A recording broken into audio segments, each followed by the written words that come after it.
पाकिस्तान तहरीक इंसाफ की चेयरमैनशिप के ऊपर अभी इख्तलाफात जो हैं वो एक अजीबोगरीब सूरत उसकी इख्तियार कर चुके हैं। गौहर खान जो है, बैरिस्टर गौहर, पार्टी चेयरमैन के लिए आर्जी तौर पर उन्हीं को इमरान खान ने नामज़द किया और वही चेयरमैन का इलेक्शन कॉन्टेस्ट करेंगे और मोस्ट लाइकली वो कॉन्टेस्ट में जीतेंगे भी और वही मुंतखब भी हो जाएंगे। लेकिन जो वकला की तकसीम है वो खुल के नज़र आ रही है उनके बयानात से, और उसके लिए किसी को कोशिश करनी नहीं पड़ी, बल्कि उनकी जो इंटरनल राइवलरीज़ है उसके सबब एक सिचुएशन बनी और वो हमारे सामने बड़ी खुल के आ रही है।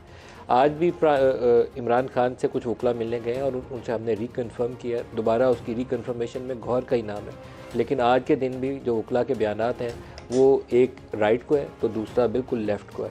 हमने एक छोटा सा पैकेज बनाया प्रोग्राम के आगाज़ में, आपको वो दिखाना चाहूँगा, फिर आगे चलते हैं। खान साहब ने खुद ये फैसला किया है कि वो इस दफ़ा चेयरमैन पीटीआई के ऑफिस के लिए इलेक्शन कंटेस्ट नहीं करेंगे। एक बात कान खोल कर सुन लें सारे, माइनस इमरान खान तसव्वुर भी नहीं है। इमरान खान ने इन सारी खबरों की तरदीद कर दी है। जो इमरान खान साहब ने नाम बताया वो हैं बैरिस्टर गौहर साहब। किसी ने नॉमिनेट नहीं किया। ये प्रीमेच्योर थी, उनको नहीं करनी चाहिए थी। सिंबॉलिक, अगर किसी को लीगल फॉर्मेलिटी पूरी करने के लिए कहा जा रहा है तो उसका ये मतलब नहीं कि वो चेयरमैन बन गया है। बैरिस्टर गौहर साहब जो हैं हमारे बहुत लीगल टीम के अहम ओहदेदार हैं। अगर इलेक्शन इंट्रा पार्टी करवाना भी मकसूद हुआ तो भी इमरान खान ही चेयरमैन होंगे। ये आपको वाज़े तौर पर नज़र आ रहा है इनके बयानात से, जो आपस के तजादात हैं इनके, ये आपस की जो इनकी राइवलरीज़ हैं उसके सबब ये मुख्तलिफ बयानात दे रहे हैं। इमरान खान जिसके ऊपर हाथ रखे उसको बन जाना चाहिए, लेकिन इफ़ेक्टिवली सूरत हाल वो होगी जैसे नवाज़ शरीफ की सूरत हाल थी 2017-18 के बाद से। पार्टी के सदर शहबाज शरीफ है, लेकिन कोई फ़ैसला भी करना हो, इवन आर्मी चीफ़ की तैनाती करनी थी तो लंदन जाके पहले बड़े भाई से मंजूरी ली और उसके बाद आके फ़ैसला हुआ। एक्सटेंशन शहबाज शरीफ करना चाहते थे फॉर्मर आर्मी चीफ़ की, लेकिन नवाज़ शरीफ ने कहा नहीं, जनरल आसिम को आर्मी चीफ़ लगाया जाएगा, एक्सटेंशन मज़ीद नहीं होगी, तो फ़ैसला वही प्रवेल किया जो नवाज़ शरीफ ने किया। तो इमरान खान की भी अपनी पार्टी के लिए वही हैसियत है, वो जो फ़ैसला करेंगे गौहर उसको इम्प्लीमेंट करेंगे। तो आज के प्रोग्राम में इसके ऊपर फोकस करेंगे, लेकिन पार्टी के अंदर सिर्फ ये वकला की तकसीम नहीं है, बल्कि आज एक ऑडियो लीक हुई है जिसमें बुशरा बीबी की गुफ्तगू है लतीफ़ खोसा के साथ, और उस गुफ्तगू के नतीजे में भी एक चीज़ वाज़े तौर पर सामने नज़र आती है, और वो ये सामने नज़र आती है कि अलीमा और बुशरा के दरमियान भी तकसीम मौजूद है, और यही तकसीम वो है जो पार्टी के लिए इंतशार का सबब बनेगी, और हो सकता है कि इनकी यकजहती को आइंदा आने वाले दिनों में मज़ीद चैलेंजेस का सामना करना पड़े, जिसे ऑलरेडी इस्टेब्लिशमेंट से 9 मई के टकराव के बाद से एक सिचुएशन का सामना है। ये इंटरनल जो तकसीम है इनकी, इसको फर्दर डैमेज कर सकती है। जो प्रोग्राम में आज हमारे साथ शुरका हैं, डॉक्टर मलिक साहब हैं, सीनियर रहनुमा है PMLN से, फैसल वाडा साहब हैं, सीनियर पॉलिटिशियन हैं, नईम पंजोथा साहब हैं, वकील हैं पाकिस्तान तहरीक इंसाफ से। सबको खुशामदीद कहता हूँ। पंजोथा साहब, आप सबसे पहले कॉमेंट इसके ऊपर कर दीजिए, ये जो वकला की आपकी तकसीम है ये इसका सबब क्या है? बहुत शुक्रिया नदीम साहब। पहली बात तो क्लियर करता जाऊं कि कोई तकसीम नहीं है। मरवत साहब ने बयान दिया, निकल के बाहर जो उनकी मुलाकात हुई उसके अंदर 3 से 4 लोग मौजूद थे, आपने सारा पहले चला भी दिया। तो उसके बाद पार्टी ऑफिशियल की तरफ एक पेज के ऊपर जो है वो एक ट्वीट हुआ जिसमें उस बयान की जो है तरदीद की गई। उसके बाद हुआ क्या कि वहाँ पर एक हलचल मच गई सोशल मीडिया के ऊपर, इलेक्ट्रॉनिक मीडिया के ऊपर, यूट्यूबर्स ने प्रोग्राम कर डाले। सुबह जब हमारी मुलाकात हुई तो खान साहब ने बड़ा वाज़ह तौर पर हमें कहा कि आप बाहर जाकर ये बात करें।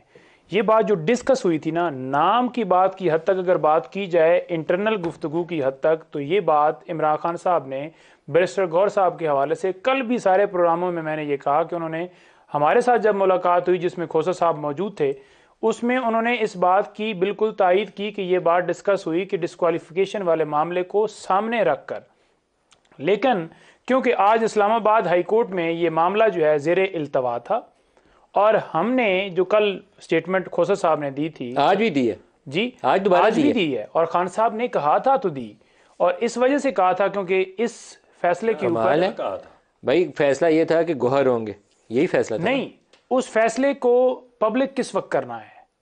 अरे नहीं भाई, हाँ। आप उस कंफ्यूजन के अंदर एक और कंफ्यूजन का इजाफा ना करें। नहीं। आपके लतीफ़ खोसा ने आज भी कहा है कि जो कुछ बाकी उनका गलत है, मैं अपने बयान पे कायम हूँ, इमरान खान ही उम्मीदवार होंगे, नामजद उसी को हम करेंगे, कोई और नहीं होगा। देखें, शुएब शाहीन का बयान सुने तो शुएब शाहीन का बयान बिल्कुल एक और तरफ इशारा कर रहा है। सर मैं वही गुजारिश कर रहा हूं। अली जफर का बयान है वो दुरुस्त है, और उन्होंने उसको इंडोर्स किया है मरवत साहब को। बैरिस्टर अली जफ़र ने सही वजाहत की है, लेकिन बाकी सब लोगों ने आपकी कन्फ्यूजन फैला के उसके अंदर इंतशार में इजाफा किया। नहीं सर, आज भी बड़ी वाज़ेह तौर अरे पर नहीं है वाज़ेह भाई, मैं आपको बयाना सुनाया मैं बताता हूँ ना जी। मैं खोसा साहब के भी साथ था, आज कोर कमेटी के अंदर सारे लोग थे, शुएब शाहीन साहब थे, गौहर साहब थे, सारे थे। फैसल वाडा साहब, लेकिन मसला जो था वो सिर्फ आज इस्लामाबाद हाई कोर्ट के इस फैसले का था, जो कि फैसला फिर महफूज हो गया। और इसी को देखते हुए कि एक आध दिन जो है उसके बाद खोसा साहब ने अभी भी कहा दिया जाएगा, नाम के ऊपर किसी को इख्तिलाफ। खोसा साहब ने अभी भी कहा कि उम्मीदवार वही होंगे। देखें किस वक्त कहा है, टाइम आप बता दें। वही दिन में कहा है ना जी, तो दिन में ही तो फैसला महफूज हुआ है। देखें तो दिन में फैसला में उमैर न्याजी साहब हमारे साथ हैं। उमैर न्याजी साहब उस फैसले के ऊपर जो है असर ना मुलाकात करके भी आए हैं। उमैर साहब बहुत शुक्रिया, आप हमारे साथ शामिल हो रहे हैं। आज इमरान खान से मुलाकात के बाद क्या ये कन्फ्यूजन या इबहाम दूर हुआ कि कौन नामजद किया जाएगा चेयरमैन की पोजीशन के लिए? हाँ जी, नामजद तो डे वन से खान साहब ने खुद किया था, तमाम से मुशावरत हुई थी। बेसिकली ट्यूसडे को जब मीटिंग हुई थी 5 पार्टिसिपेंट मौजूद थे, जिसमें बैरिस्टर अली जफर थे, मैं था, गौहर थे, शुएब शाहीन थे और मरवत साहब थे। तो खान साहब ने तमाम जैसा ऑप्शन केसेस की डिस्कस करके, क्योंकि डिस्क्वालिफिकेशन का इशू एट हैंड था, जजमेंट सस्पेंड होती है नहीं होती, ये इशू सारों को डिस्कस करके सिंबल के इशू पे खान साहब रिस्क नहीं लेना चाहते थे। तो वो डिस्कस करके तमाम ऑप्शंस के जी एक अली जफर साहब ने सजेस्ट किया कि ऑप्शन हो सकती है कि फैमिली से हो। खान साहब ने कहा मैं हेरिडिटरी के टोटली अगेंस्ट हूँ, ये मेरी आइडियोलॉजी के अगेंस्ट है। तो फिर उन्होंने खुद ही नाम बैरिस्टर गौहर का प्रपोज किया था। अली जफर साहब ने किसका नाम लिया था?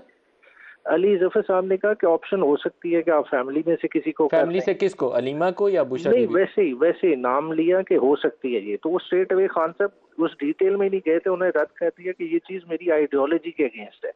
We are not a hereditary party, हम पॉलिटिकल पार्टी हैं, हमने उस तरह से चलना है।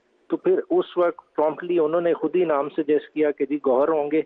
और ये भी नहीं कि गौहर साहब को परमानेंट चेयरमैन आ रहे हैं, ये एज ए टाइम बीइंग एक स्टॉप कैप अरेंजमेंट है जब तक हमारी जजमेंट नहीं सस्पेंड होती। क्योंकि आपको पता है ईसीपी ने डायरेक्शन दी हुई है कि 20 डेज में हमने इंट्रा पार्टी इलेक्शन कराने हैं। टू मीट दैट रिक्वायरमेंट हमने ये कर रहे हैं और इंशाल्लाह ताला ये प्रोसेस सैटरडे को हम कंप्लीट कर लेंगे।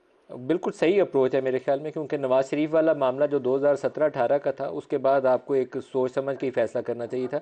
एक और सवाल है आपसे। आज एक ऑडियो लीक की गई है जिसमें बुशरा बीबी की गुफ्तगू है लतीफ़ खोसा साहब से। है तो ज़ाती गुफ्तगू, किसी की ज़ाती गुफ्तगू रिकॉर्ड करना खिलाफ कानून है, उसके ऊपर कार्रवाई होनी चाहिए। लेकिन उस गुफ्तगू के नतीजे में जो तासुर सामने नज़र आता है कि कुछ तकसीम मौजूद है अलीमा खान और बुशरा बीबी के दरमियान में, उसके ऊपर कमेंट करना चाहेंगे?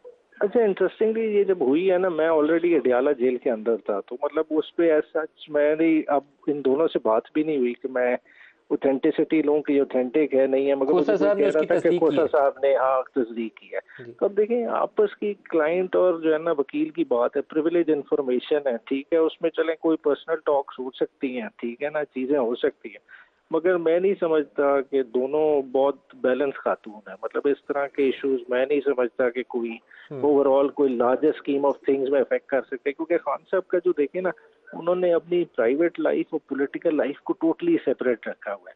वो कभी भी इंस्टेंसेस में चीज़ों को इन्फ्लुएंस करने नहीं देते।